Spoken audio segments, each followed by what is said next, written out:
angkat senjatamu. Hilangkan semua itu. Parasurama mulai menggunakan panah miliknya dan memanah ke arah langit. Tiba-tiba dari langit turunlah banyak meteor panas ke arah Bhisma yang membuat Putri Amba senyum sinis.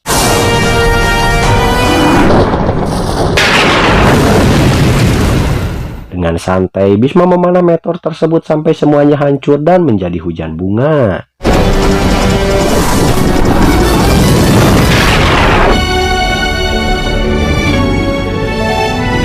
Salam hormat, Begawan.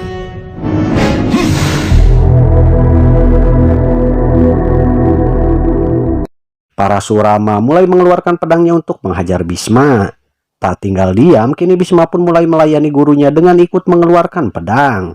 Saat itulah Dewi Gangga yang mengkhawatirkan kedua orang sakti ini mulai muncul. Pertarungan pun kembali dilanjutkan di mana Bhisma masih setengah tenaga melawan gurunya. Ia lebih ke arah bertahan dan menghindar daripada agresif menyerang.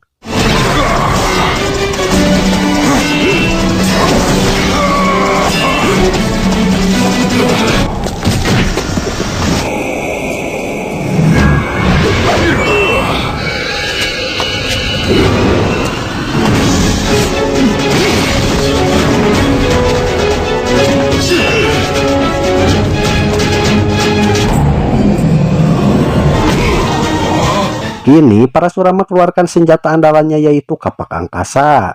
Bhisma tak mau kalah dengan mengeluarkan Brahmastra miliknya. Dewi Gangga mulai khawatir lalu meminta pertolongan Dewa Siwa untuk menghentikan pertarungan mereka. Karena jika kedua pusaka itu berbenturan maka akan mengakibatkan bencana dahsyat di muka bumi. Dewa Siwa, tolong kami. Jika kedua senjata itu berbenturan, maka akan tercipta bencana. Kedua petarung mulai melemparkan senjatanya masing-masing. Ketika dua senjata sakti akan berbenturan, muncullah cahaya dari Dewa Siwa dan menyedot pusaka tersebut sampai tak jadi bertabrakan. Saat itu juga Dewa Siwa menampakkan wujudnya dari sebuah gunung besar yang menjulang di samping mereka.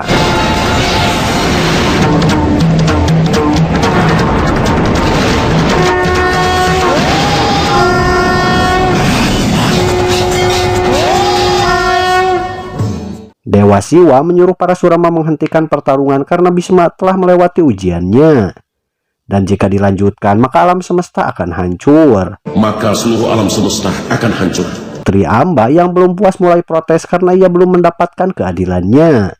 Amba memohon agar Dewa Siwa kabulkan keinginannya dengan menagih sumpah Parasurama. Dan ingin melihat Bhisma mati dan ia ingin menjadi penyebab kematiannya. Aku mohon kabulkan keinginanku. Aku ingin menjadi penyebab kematiannya sekarang. Karena Amba memohon atas nama Parasurama, Dewa Siwa mengabulkan keinginan Putri Amba. Di mana Amba akan menjadi orang yang menyebabkan Bhisma mati. Setelah itu Dewa Siwa pun menghilang. Inginkan kematian Bhisma, wanita penyebab kematian. Kalau begitu aku tidak ingin hidup. Putri Amba mulai besar hati, lalu ia mengatakan bahwa dirinya tidak akan mau hidup, namun ia akan terlahir kembali untuk melenyapkan Bhisma.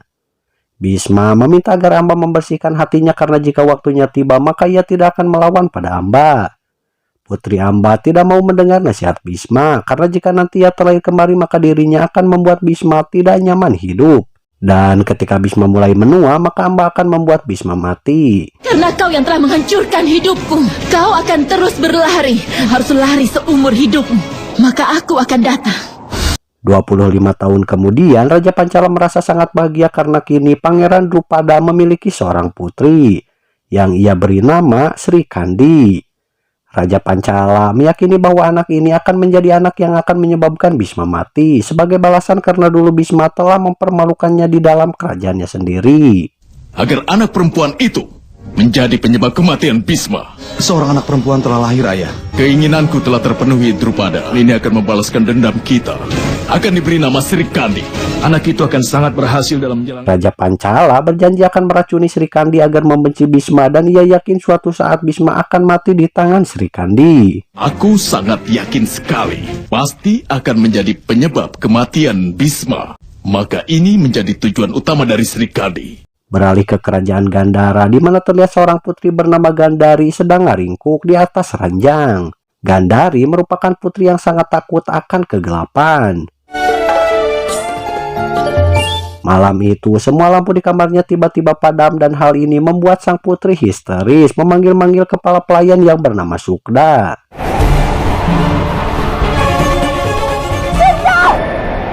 Putri Gandari terlihat sangat ketakutan lalu ia ditenangkan oleh Sukda yang memarahi pelayan lain karena telah lalai menjaga lampu di kamar Gandari.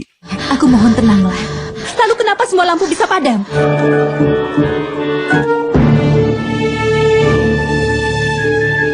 Kenapa aku takut sekali? Semua orang pasti takut pada kegelapan. Kembalilah tidur. Di lain tempat, tepatnya di perbatasan Gandara, terlihat seorang prajurit sedang berjaga sendirian sambil siduru. Tiba-tiba ia mendengar suara gemuruh dan ketika ia periksa ternyata itu adalah sebuah pasukan besar yang nampaknya akan menyerang kerajaan Gandara. Prajurit tersebut segera bergegas untuk melaporkan kejadian ini pada Raja Subala. Aku harus memberitahu Yang Mulia Subala. Esok harinya di Gandara terlihat Raja Subala dengan istrinya sedang membahas masalah kriteria calon menantunya. Dan suaminya akan sangat tampan. Putri kita memang luar biasa. Anugerah untuk memiliki 100 anak laki-laki. Raja Subala merasa heran karena ahli perbintangan terlihat murung ketika meramalkan nasib dari Gandari. Tiba-tiba seorang pelayan mengatakan bahwa ada prajurit perbatasan datang untuk melapor terkait pasukan yang akan datang dengan sangat besar ke Gandara. Maafkan aku telah mengganggu. Berita apa yang kau punya, Sataswa? Raja Gandara menanyakan terkait keberadaan Pangeran Sengkuni yang kini sedang bertugas keluar kota. Ia menyuruh para prajurit bersiap karena yang akan mereka hadapi belum diketahui siapa alias tak ada tanda-tanda bendera dalam pasukan mereka. Karena menyerang tanpa pemberitahuan lebih dulu, ini bertentangan dengan peraturan perang India yang mulia. Akan kuhabisi pasukan itu. Raja Subala memerintahkan semua orang untuk pamit pada keluarganya lalu bertempur melawan pasukan yang akan menyerang mereka. Prajuritku akan mencabik-cabik perisai para musuh dan mencabut jantungnya. Beritahu semua prajurit untuk ucapkan selamat tinggal pada keluarga mereka. Sisi kalian di puncak gerbang dengan panah api, di luar benteng dan di belakang bukit kecil. Mereka sudah siap untuk penaklukan yang luas.